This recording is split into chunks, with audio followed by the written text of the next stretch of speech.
Bonjour à toutes et tous, une petite vidéo de rentrée pour quelques petites précisions sur les modes de fonctionnement de l'assaut pour rappel pour certains et puis pour information pour les nouveaux.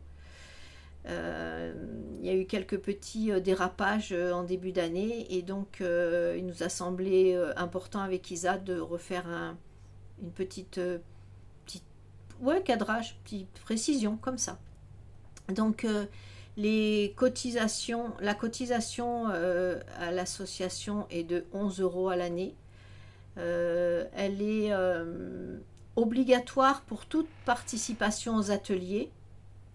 Elle couvre en effet toutes les personnes qui participent aux ateliers, que ce soit pour leur trajet, que ce soit pendant les activités, pour nous, quand on loue une salle, et pour diverses raisons aussi. À aucun moment c'est pour faire du bénéf. Donc les petites dérives qu'il y a eu sur du pinaillage pour certains ateliers, ça n'arrivera plus. C'est-à-dire que toute participation à un atelier organisé par l'assaut, la personne devra être adhérente. Donc la cotisation, c'est 11 euros à l'année. Les frais de banque et d'assurance sont incompressibles. Nous, on ne nous fait pas de petites remises de quoi que ce soit, donc c'est pareil pour tout le monde. Qu'est-ce qu'on a eu aussi comme besoin de précision? Euh, les ateliers, les intervenants qui proposent des ateliers sur don en conscience. Il semblerait que nous n'ayons pas tous la même notion de don en conscience et que certaines petites mises au point sont aussi nécessaires. Donc pour éviter les dérapages qu'il y a eu cette année, à savoir que quand on met 20 centimes, 10 centimes ou un bonbon dans la boîte à dons d'un intervenant qui fait 50 km pour venir assurer un atelier, euh, ouais, enfin voilà, donc je ne commenterai pas plus. Et voilà le pourquoi de cette petite mise au point. Donc on s'est dit on va faire trois paliers.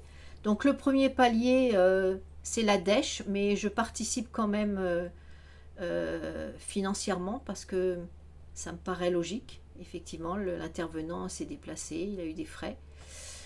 Le deuxième palier, c'est la valeur réelle qui sera fixée par l'intervenant. Et le troisième, c'est le don en soutien de l'activité de l'intervenant. Donc ça laisse une marge de manœuvre pour chacun. Et là, effectivement, la conscience peut peut-être mieux se manifester et peut-être aussi la meilleure compréhension de ce qu'est le don en conscience. Au niveau des ateliers et des intervenants, jusqu'à maintenant, j'ai assuré toute la communication, l'intendance, les réservations, la gestion du planning. Et donc, ça, c'est terminé. C'est terminé parce que, en fait, se voir considéré comme un loueur de salle par certains, ça c'est pas passé. C'est pas passé du tout. Donc, du coup, on se dit que c'est aussi ce qu'on propose au niveau de l'association, c'est un soutien à chacun et donc c'est une participation de chacun. Donc les intervenants seront invités à faire eux-mêmes leur communication. Bien sûr, nous la partagerons et il y aura un soutien au niveau de la page de l'assaut, des mails. Mais c'est fini, je fais plus. Je passe plus des heures à créer des visuels et la communication. Et donc aussi l'intervenant gérera lui-même son planning, c'est-à-dire les personnes feront leur réservation d'atelier directement auprès de l'intervenant. Nous contenterons de fournir la salle, la logistique, ce qui peut y avoir besoin autour, ou par exemple comme pour les constellations où on fournit le petit grignotage, les doudous pour la journée, les doudous sucre, le café, les thés, enfin, etc. Ou le tableau, le projecteur, enfin il peut y avoir différentes choses selon les besoins de chacun. Et donc on repart. On repart alors après le 15 septembre. A priori, certains ont encore besoin de vacances. Donc on repart après avec les méditations tous les jeudis soirs de 18h30 à 19h30 en alternance entre Diego et moi. On reprend les ateliers de transmission de géométrie sacrée le premier dimanche de chaque mois. Chaque fois, ça sera possible. Si le premier dimanche tombe le 1, ça peut être décalé au dimanche suivant. On redémarre, et ça je sais que c'est attendu par certains, les constellations familiales. Dès la première session, ça sera le 28 septembre. Et donc là, c'est pareil, c'est Ludovic qui gère. Et donc vous adresserez directement à Ludovic pour réserver. Les places étant assez restreintes. Et donc après, je vais transmettre là un planning des activités et toutes les informations. On repart avec Ludo parce que vous avez été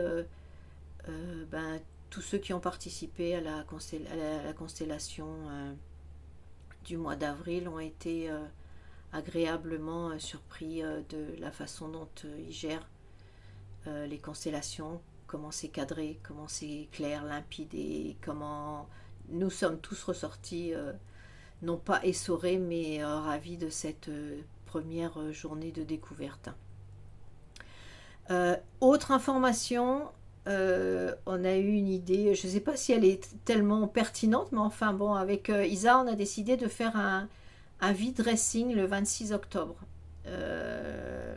Nous n'avons plus dans le département de possibilité de recyclage des vêtements, comme c'était avant.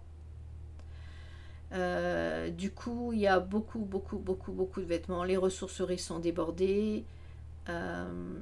Donc, du coup, on s'est dit que ça pouvait être une bonne idée d'organiser régulièrement. Donc là, c'est une première, on va expérimenter, on verra si on renouvelle après. Le 26 octobre. Par contre, il est évident que je ne vais pas apporter ni Isa à bout de bras.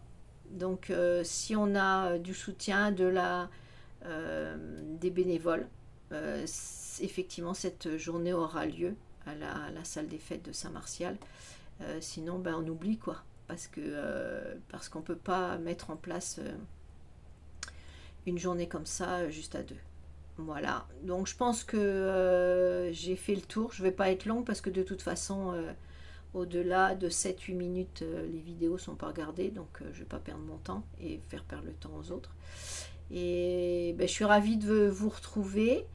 Je vous transmets rapidement, normalement à la suite de cette vidéo, le planning du mois de septembre et octobre et les conditions d'organisation et de participation de chacune.